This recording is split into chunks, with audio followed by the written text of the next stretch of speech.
अरे ये गोरी, का हो? अरे ये रोज रोज कहाँ घूमे जालू हो? बस तू आए गिला टोका टोकी करे।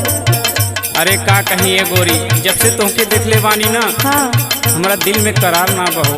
आ थाम के रखा पर दिल सुनावा बात। सुना सुनावा।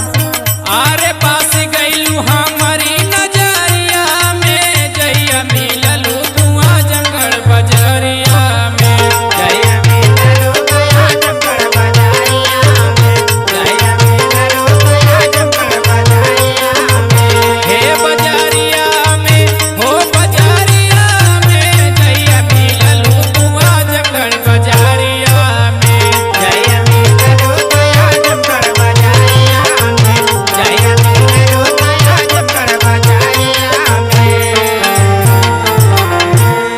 और सुना ए गोरी, का हो? सुनावा।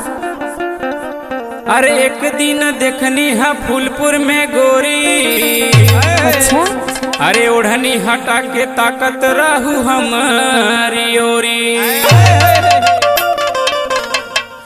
अरे एक दिन देखनी है फूलपुर में गोरी, ओढ़नी हटा के ताकत रहू हमारी ओरी।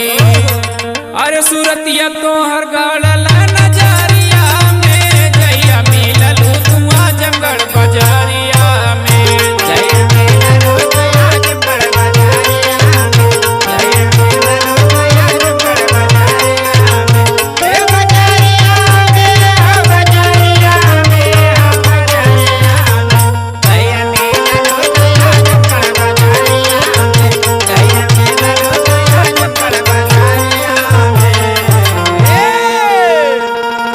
और सुना ये गोरी, का हो? इकुल का कहत हुआ? सुना।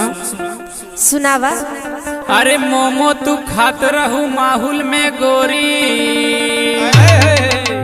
दिलवा ले गईलू हमार चोरी चोरी।